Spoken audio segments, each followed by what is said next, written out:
for me, the moment in the game where I was not sure if this game would be a win for Pacific, I looked at you when Lamont Murray Jr. kept scoring and scoring, and I read your lips, and you said, I don't know what to do, man. I don't know what to do. You figured out eventually what to do because he didn't score for about the last 12 minutes of the game. So what did you do to turn the corner with Lamont Murray Jr.? I personally didn't do nothing. I mean, I said what I meant, and I think that in the second half, Ray was able to, I thought that he stepped up to the challenge a little bit more. I've been trying to challenge him. I wish he would do that all the time, but the guard guys like Murray, man, he's a scorer. Like, he's a scorer. And you didn't read all my lists because I said I don't know what to do, and he reminds me of his dad when I used to play against his dad, and his dad could shoot just like that, but his dad was 5 inches taller. Ray, I thought he stepped up to the challenge in the second half, but then it was more of a collective effort. It was just, the frustrating thing about the first half, and it wasn't just Murray, it was Reyes too. Playing against Reyes when I was in the Pac-12, he was at Utah. I try to tell our guys, I'm like, here's an undersized, he's really an undersized big, and in the Pac-12, it was different matchups, and we would play them, and he couldn't really score against us, but it was different. We had Aaron Gordon, we had a Rondé. It was a different athlete, different type of player, but you can't let guys like him get angles. And he was getting angles, and it was just frustrating, and so that was, you caught my lips, Zach. I was venting more a little bit. I told Zach, I said, even if you didn't have a coach out here, if the same guy went right on a curl every time, you think somebody would get together and say, look, we're going to bump him next time. He's not going right. He's going to go left. I mean, I think you can figure that out. But, it seems like the second half he was playing more on the right side, not going the curl cuts as much the second half as he did the first half. Well, I agree. I thought that some of those other guys on the team, they missed them a little bit too, but that's their business. I'm fine with it. But I really thought that Ray stepped up. Thought he did a good job defensively in the second half. I mean, it wasn't like Murray didn't get his attempts. He definitely was shooting, trying to get his attempts to score, but Ray, I thought he did a solid job. It's a career high assist night for T.J. Wallace, and have you been kind of waiting for one of these nights where T.J. not only scores but also makes the guys around him a little bit better? Yeah, T.J. He's playing a lot of minutes. Number one, and I'm probably asking him to do way too much at this point. And I know he's tired. And it's like. I'm trying to live with it and try to slow down and get him time. Get him out the game. When we're getting close to the media timeout and things of that nature. But for me today, TJ he really played a good game in terms of attacking the rim from jump. And that's what I was happy about. I would like to see him do that a little more. But he did a great job of that. He got guys involved, and. TJ, one thing about TJ, I say this all the time, and I don't have a daughter. He's the type of guy that if you had a daughter, you want your daughter to marry a guy like him because he tries to do the right thing all the time, sometimes to me to a fault. And I had to tell him on several occasions, including tonight, TJ, there is no perfect player. There is no perfect player. I had 11 turnovers in one game. There's no perfect player. Just go out there and play the game, man, but I need you to be aggressive. Like sometimes you overpass, and I need you to go make a play. And if they collapse to you, you're going to make the play anyway. But he had a great game today. And more importantly, down the stretch, as a coach, I can tell you what makes me feel so good. They're pressing. They're trying to extend the game, do all that. TJ goes and one of their guards is trying to deny him the ball. He just holds out his arm and he told him just throw it up and he go up and get that. See, that's what I like.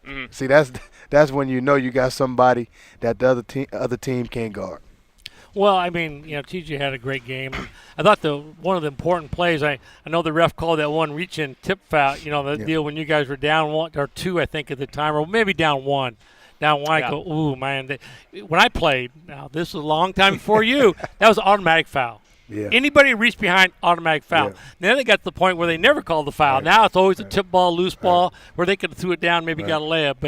But other than that, I thought TJ drugged the guy, so gave Jack a wide open 3, which Jack didn't have a lot of wide open threes. He has guys flying at him. That helped. And then Jack did a nice job with the shot fake, creating some space and making that shot. And you made some shots down the stretch of the game. And that you made some free throws, you made some shots, and you played really well the last 4 minutes, and that's what won the game tonight. Yeah, I agree. You know, Jack, he did hit that was a big three in the corner.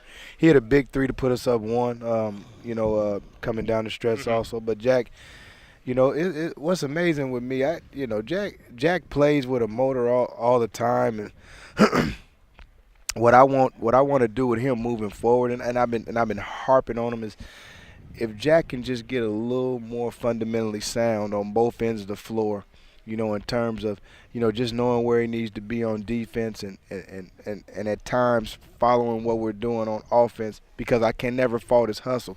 For him to get 14 rebounds a night, he always is in there mixing it up. And as we all know, at the beginning of the year, he really did a great job. And he kind of hit a lull because for a guy like Jack, they're going to switch. They're going to switch until he's able to do something else. But tonight I thought he stayed patient with his shot. He didn't take all those bad shots. Because sometimes, like I tell Jack, I said, Jack, nothing wrong with your shot, but take a clean look first. If you get a clean look, now you're going to get a little more confidence. But if you're taking long shots as a player, the rim shrinks on you. It just shrinks. And that's what I think has happened to Jack. That's what I told Zach there.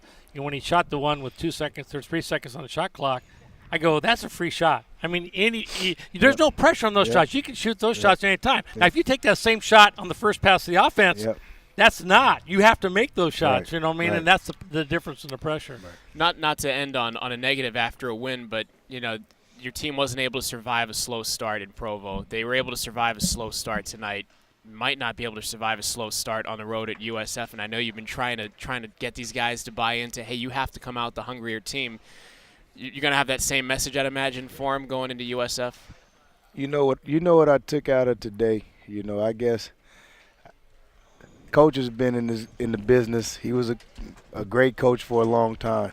But you know what I took out of today's game when I went and sat in the locker room afterwards? I got to figure out in the next 24 to 48 hours how to refresh the guys, because right now the battery didn't look charged tonight. It just didn't look like that. It was no energy. It was like that against BYU, you know. But tonight we were at home, and I think that I got to find a way to get the battery recharged. You know, I think that, you know, it's up to me to figure out what button to push, you know, here in the next 24 to 48 hours. You know, something I used to tell guys all the time is that, you know, you came here to play basketball. You came here to compete. You came here to win championships and go to postseason. And if I've got to get you ready to go every night, how are we going to go anywhere? You're right. And those guys need to kind of step up. I told TJ tonight, he says, does Coach tell you the game starts at 10 after 7? Or, I mean, you know, my last year I coached, we were down 9-0, 10-0, 11-0, at least 6 times. We were down at Xavier 9-0 to start the game. We came back and won. And every game we were down we came back and won. Now I don't know. That's not good, though. That's not really good. But tell TJ about those minutes. Say, TJ, we got this many minutes the rest of the year. You going to waste any? I don't know. I think with all the timeouts nowadays, it's overrated. I think if guys can't play 40 minutes, you know, man, I know it's tough, but, I mean, TJ is a great athlete. He's strong. And I tell you what, Coach. See, I like you. I could have played for you because I think I'm just taking up for him because I feel the same way. Hey, there was a couple times I can remember playing Coach Olsen. I looked at him like I need a blow. He looked me off. Yeah. You know what? Guys used to say, tap your head when you want to come out. I never tapped my head one time when I played basketball. There's no way I'm coming out of that game. Right. Coach, thanks for stopping by. Congratulations on the win.